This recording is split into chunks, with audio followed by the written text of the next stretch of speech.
AIDS প্রতিরোধ নিয়ে নাটক পরিবেশিত হলো গাজল স্টেট জেনারেল হাসপাতালে। সোমবার পশ্চিমবঙ্গ রাজ্য এইডস প্রতিরোধ নিয়ন্ত্রণ সংস্থার উদ্যোগে এবং মালদা জেলা স্বাস্থ্য দপ্তর ও গাজল স্টেট জেনারেল হাসপাতালের সহযোগিতায় চেতনা নাট্যগোষ্ঠী অভিনয়ের মধ্য দিয়ে সচেতনতার বার্তা দেন। এদিনের এই কর্মসূচিতে উপস্থিত ছিলেন গাজল স্টেট জেনারেল হাসপাতালের super doctor Anjan Ray, ICTC counsellor Rajib Kumar Das, social worker Shyam Chowdhury সহ কলকাতা থেকে আগত নাট্য চেতনা গোষ্ঠীর সদস্যরা। তা দেখতে হাসপাতাল চত্বরে ব্যাপক ভিড় উপচে পড়ে। জানা গিয়েছে এইডস মারাত্মক রোগ, এতে মানুষের জীবনহানি হতে পারে। বেশ কিছু বছর ধরে হাসপাতালের পক্ষ থেকে একাধিক উদ্যোগ গ্রহণ করা হয়। এবার নাটক দিয়ে সচেতন করা হয়।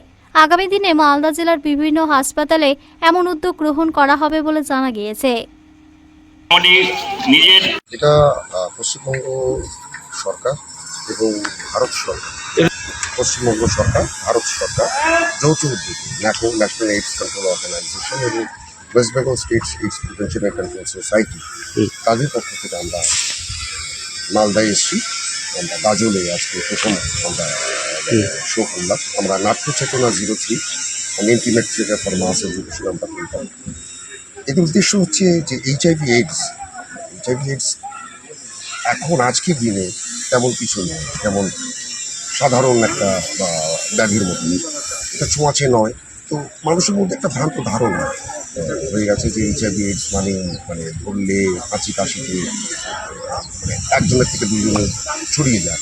তো এই যে জনসচেতনতামূলক আমাদের এই বার্তা আমরা নাটকের মাধ্যমেই আমরা তুলে ধরেছি এবং এইটা আজকে গাজল ব্লকে হয়েছে। তারপরে এরপর আমরা যাব মুদিপুর হাসপাতাল, তারপরে এরকম আমাদের রয়েছে, আমাদের ওল্ড মালদা রয়েছে, হবিপুর ব্লক রয়েছে, কালিয়াচক মালদা বিভিন্ন ব্লকে আমরা মালদা টুডে।